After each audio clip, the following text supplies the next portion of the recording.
Hi, I'm Zeinab Bailoun and this is Eco-Terrorism.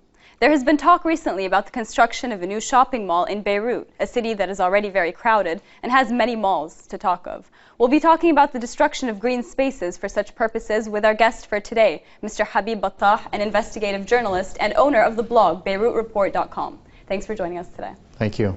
So before we start our discussion for today, let's take a look at this first report.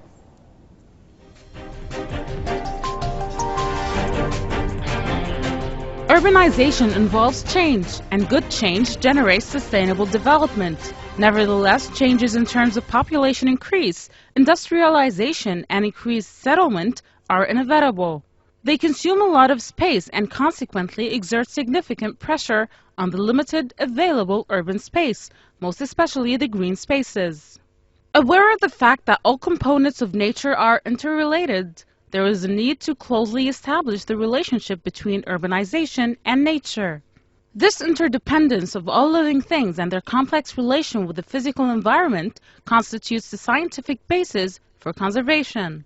Therefore, the ultimate goal for conservation is to help any individual retain meaningful contact with the natural setup for which he evolved and to which he remains linked. Accordingly, which solution would generate the relation between nature and human beings? The axis of green spaces, which represent an area within the urban zone, sets up a close relationship between man and nature and would be a constructive solution to the daily stress people pass through. However, for purpose of promoting ecological green space identity and ensuing sustainable use of land, planners must consider the natural and human processes as being interdependent. According to Beirut Report blog, today one of the last open spaces in Verdun, Beirut, which is already crowded with shopping centers, will be cleared for yet another shopping mall. Other bloggers and activists said that the construction has already begun in the site and that the trees have been raised. Moreover, after renovating Hirsch Beirut in 2002, the municipality of Beirut still did not open it for the public and never provided legitimate reason for this decision.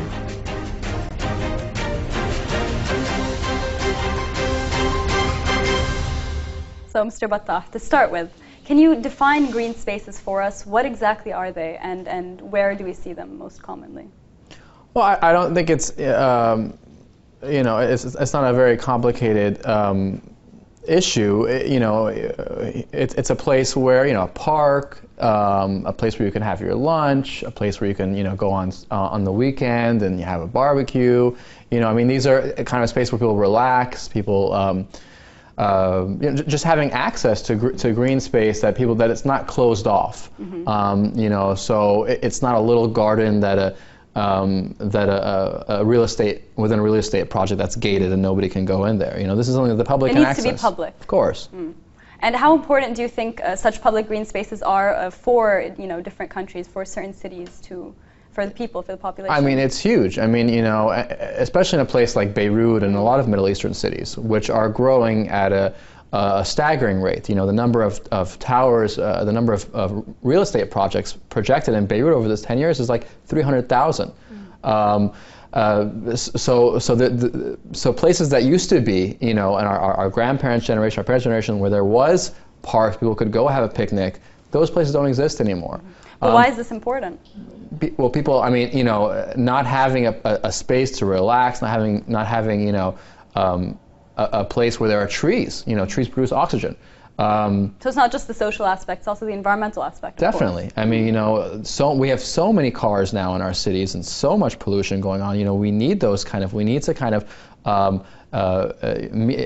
mitigate against the effect of unchecked urbanization, which is just taking over our cities. Very few regulations on developers. Mm-hmm. Developers are allowed to build almost every square meter in Beirut, and probably a lot of other cities in the Middle East as well. Mm-hmm. So we need those spaces definitely to have a peace of mind, to unwind, to provide recreation, for young people.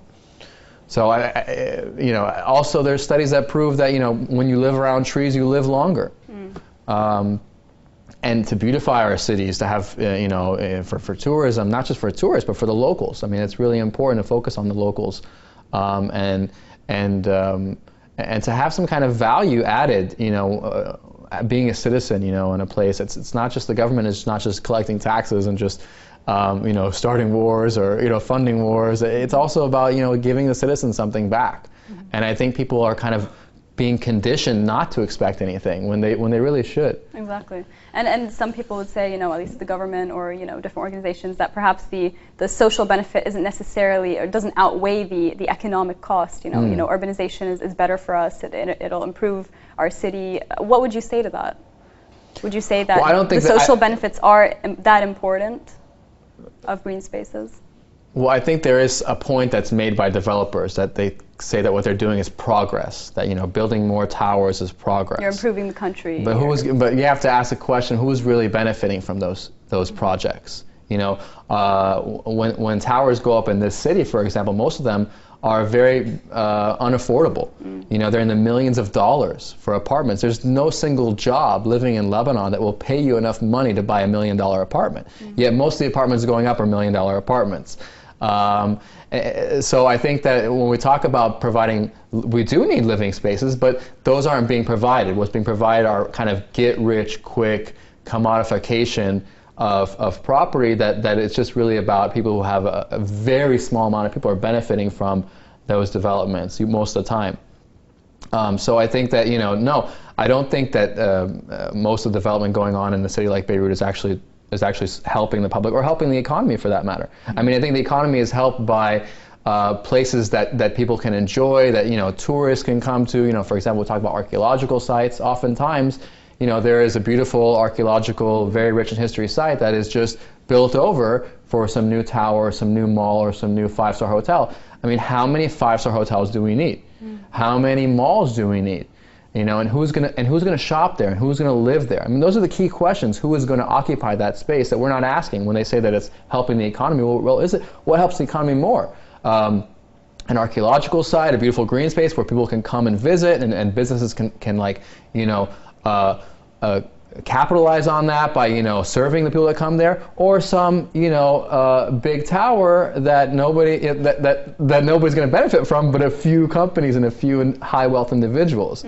So it's important to, you know, to ask those kind of questions. Why is there this imbalance, do you think, between, you know, the priorities of, you know, let's say we should be prioritizing the people over, you know, these huge companies? Yeah. Why is there this imbalance? Why isn't the government taking care of that? I think it's a huge priority is given to developers and high wealth individuals who are politically connected over the citizens, you know, rights, public rights. Why is it happening? I mean, I think it's a natural order of capitalism. I mean, it's the idea that, you know, let's make as much money as we can according to the law. And the laws, unfortunately, you know, are often written, you know, by people who also own those companies. By these people. You know, a lot of our parliamentarians are businessmen and have ties to developers. So well, why isn't there more of an uproar about this? I think there is, and I think it's starting. I think people have been conditioned in a way not to ask questions. I think people kind of often live in fear of the state in a place like Beirut and many countries in the Middle East as well, where people kind of feel like what's said by the government is you kind of have to be careful, not ask questions, and, you know, we're coming out of wars, so, you know, people kind of are kind of in this environment where fear is pumping constantly, and people aren't really given time to think. But I think in actuality, sometimes we spend a lot of time fearing what's happening around us, you know, when it comes to terrorism, you know, actual terrorism and actual wars, when that fear doesn't really help us, you know, advance our local issues, like, do we have water, do we have power? And I think we can still do that. And I think people are starting to do that. I think we are seeing a lot of groups come up and ask questions now. So it's kind of a culture of asking questions, I think, and accountability. That's really what's missing in a lot of these situations, is we don't know how much money our municipalities have. We don't know what the budget is. There's no transparency. There's no transparency. We don't know what about the laws that are being passed in our parliaments. You know, the closed door meetings between a bunch of men, who, you know, there's still women also. So they're very unrepresentative situations that are happening, and it's very hard to call for accountability and ask for things like green space. Ask for, you know, why isn't our municipality buying spaces? You know, why are the last few spaces in our city being just developed? Are there no regulations that say there must be this much green space per person? You know, there's a UN a World Health Organization, statistic that says that, you know, I think something like, you know, something around 9 or 10 square meters, the ratio of basically per person, 9 or 10 square meters of green space. In Beirut, it's about 0.8 square meters per person of green space. That's, you know, 10 times worse than what's supposed to be, you know, the minimum.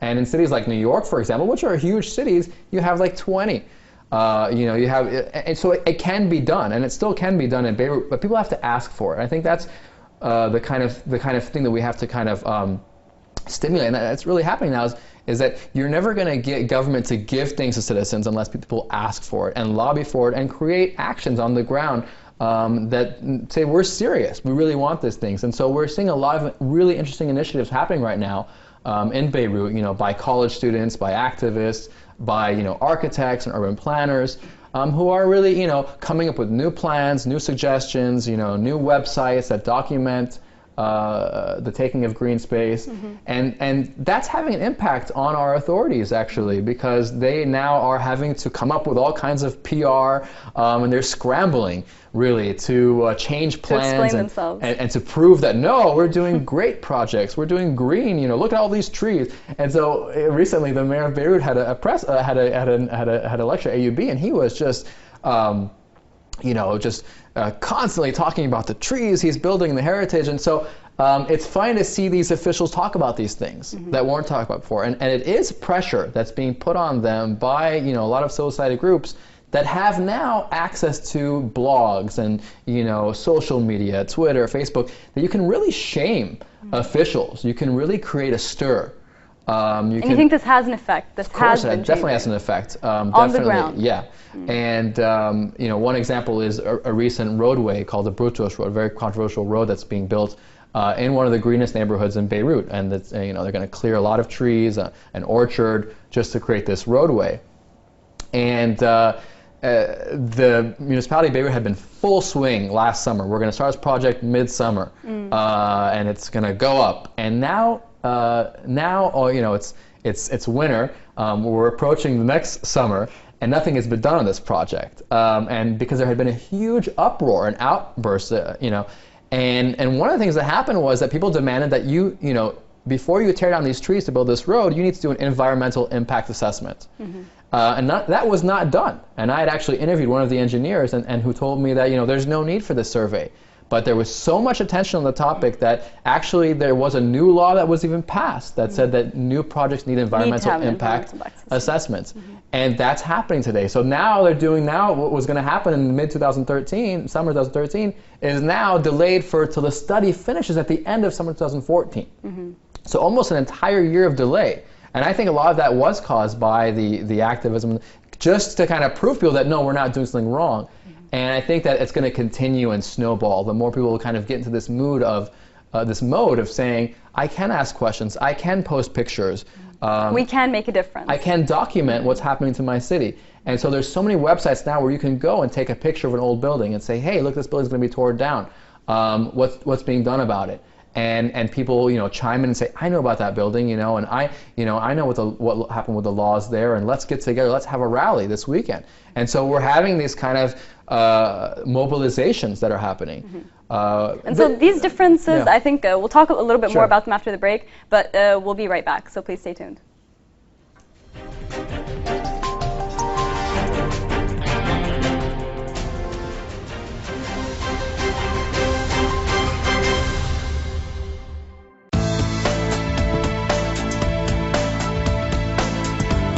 In the world of business, numbers tell truth. Investors seek startups and bankers provide loans. Stocks rise and fall. Traders anticipate shipments and cargo ships unload. But we at Etejah News spin the globe to bring you your weekly dose of business news.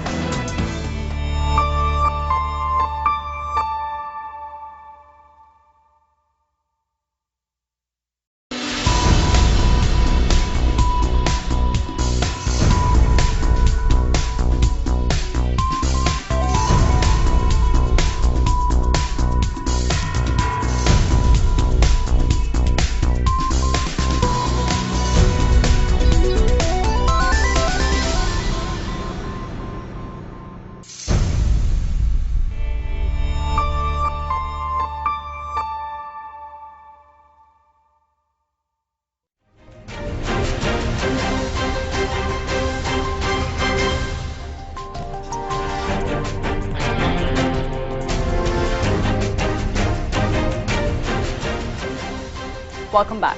We'll be back to our guest in the studio, Mr. Habib Battah. So can you continue telling us a little bit more about the examples of different projects, development projects that are kind of erasing green spaces that we have in Beirut? Yeah, well, the main one that's being talked about today is the Boutros Road. This is a 1.2 kilometer road that's going to be built with tunnels and highway overpasses through one of the greenest neighborhoods in Beirut. Which has actually an orchard. There is a huge old farm. Beirut used to be full of farms. And this is one of the last farms in the city. The highway is going to run right through this farm. Great, huge old trees. One of the few places we can actually hear birds singing in the city. So that's what the uproar is about that project right now. Another thing happening is the mall in Verdun that we mentioned. Again, a huge space that had a lot of trees, a lot of old kind of oak trees, different kind of eucalyptus trees. All that is being cleared right now as we speak to build another shopping. This is already in motion. That's already in motion. We had other actions where they wanted to take parks, existing parks. They have a park in Ashrafieh called the Jesuit Park, established by missionaries like 150 years ago or more, late 1800s, I believe, where you had these giant 100 or 200-year-old cypress trees, enormous trees, taller than buildings, 6-story buildings. They wanted to tear down the park and build a parking garage underneath of it. So we have this obsession with the car, especially in Lebanon, where we think we've got to park, we've got to make the roads bigger, but the problem with more cars and more roads is more cars. When you build more roads, it brings in more cars. And so highways all over the world, actually, in cities in the US and Europe are being phased out. And they're actually saying that, highways are kind of destructive because they bring more cars, they discourage public transport. And so what they're doing in a lot of highway areas, in Paris as well, is they're just creating, gardens where highways were, and encourage people to, have, use buses. We need that. We need to, because it's killing us, the amount of toxicity in the air. But do you think it's feasible to expect that public transportation can improve to the extent where a lot more people will be using it in Lebanon? I mean, definitely. It just takes a will to do these things. It just takes a will to start these projects. We have tons of money. The municipality of Beirut has almost $1 billion. Where is that money being spent today? So we could definitely improve on the level of public transport, their initiatives to do all kinds of things. There are a lot of great minds, a lot of bright minds out there. Unfortunately, not a lot of them are had the chance to be listened to for many years because of our systems were so close. The municipality of Beirut, for example, has no website for 3 years. It's one of the biggest and most important influential cities in the Middle East. No website for 3 years now.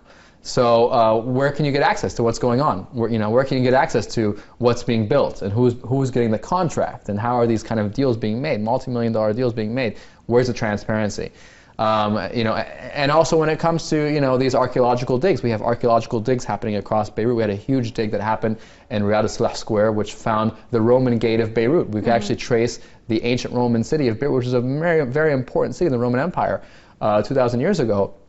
And they wanted to build a mall on top of it. They wanted to build a 5-star hotel. And again, these very elite projects that very few people will have access to are taking the place of priceless world and Lebanese and Middle Eastern history. But luckily in that project, people got in, they took pictures, they leaked pictures. The pictures went viral on the internet. And that project to build a giant mall where the Roman city of Beirut, the wall was found, has stopped. And now, because of pressure, the city of Beirut is saying they have to buy this plot. But I really believe that the pressure, getting people, having cameras on your cell phones, this is very new that we have access now to photography, digital photography that can go viral. Everybody's a photographer. Everybody can document what's happening in the city. And so that has stopped a lot of these projects from happening. The big parking garage underneath the Jesuit Park has pretty much kind of slowed down a lot and might be stopped.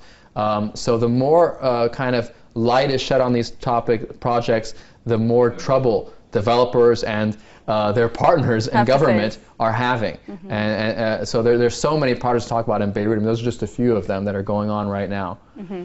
What about media coverage? Do you think it's been enough in terms of these issues? The media is following the social media coverage. So when bloggers document things, for example, I once documented a site where there were ancient ruins that were kind of being removed.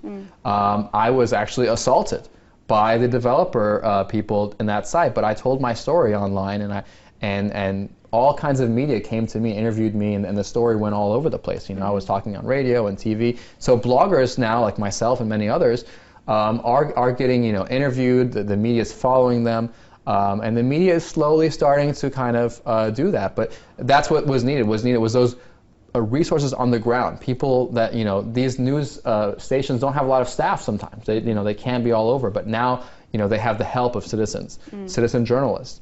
Who can get debates happening. You know, maybe they're not always accurate on the first time, but at least, you know, we know that, well, there's something going on there. What's going on there? People start asking questions. The media start coming. But there needs to be a lot more coverage, definitely. I think our media is obsessed with elite politics. What's happening, you know, what politicians are saying today. You know, just kind of meaningless sound bites regurgitated every day on our news media, when we should be talking about not, you know, politicians' problems, but people's problems. You know, the people of the city, you know, they don't have access to green space. They don't have access, you know, to water and electricity and all that stuff. And that's where the media needs to start focusing on very local issues that affect people, instead of kind of these geopolitical issues sometimes that you could talk and argue for hours about, and not really come to any kind of, you know, local accountability, local transparency. That's what's really it's starting to happen very slowly. How exactly do you see this starting to happen? Have you seen it, you know, in terms of actual effects, or do you think it's just kind of a slow steady process? I mean, definitely. So in the case of the Boutros Road, activists came together and said, well, why not, instead of just complaining and saying that the city is destroying things, well, let's propose an alternative. Exactly. Have there been other alternatives? They came up with a Boutros Park, and they came up with a beautiful sketch of how, you know, let's take these old buildings and turn them into cultural spaces. You know, let's create a project that sustains itself. What about in terms of transportation? That's another area where we're you know, seeing activism happening. People are documenting we had a very rich history in Beirut of a tram system, tramway, and a train system. All that vanished. So people are starting to document that and talk about why that was important. And you have groups like Train, for example, started out on Facebook. Now they're doing exhibitions all over the country, kind of getting people to think, well, hey, we could actually build this. And they're actually trying to build. Benefit from this. They're actually trying to build a 10-kilometer stretch of train to show the government that you can build trains. It's not impossible. So activists are taking it into their own hands. You know, drawing alternative sketches. You know, actually building things sometimes. Offering options, basically. There's a group called Beirut Green Initiative. They go around and they take down these like grass mats and they put them on the street. And people have picnic in the street with the grass mats. I mean, it brings a lot of attention to the issue and makes people start to wonder, well, maybe I should have that, you know, and maybe I'll ask that of my politicians. And the politicians are reacting because they're seeing that people are interested in these topics. And so they have to change their speeches and their rhetoric to say, oh, we want to incorporate that. But again, now we can actually hold them accountable. So you can say, I want to build this and I want to do that, but what does it really mean? Are you really doing it? You know, when did you announce that? And what has happened since then? And what's happening on the ground? So people can actually document these things now and have a voice. You know, I think a lot of our you know, great minds in the Middle East didn't really have a voice much of the time. Social media has changed that. And now you can amplify yourself. And you're right, you know, I mean, you could say that, you know, a lot of it could be, you know, people kind of just throwing out things that aren't verified out there. But I think at the end of the day, the kind of people are checking each other at the same time. So if you put out something that's false, somebody can come around and say, well, hey, that was false. So we're having these great discussions that are happening online, and they're being translated to actions on the ground. Thank you very much. That's it for today. So thanks to our guests in the studio, Mr. Habib, Battah, and to you for watching. This was Eco-Terrorism, and I'm Zeinab Bailoun. See you next week.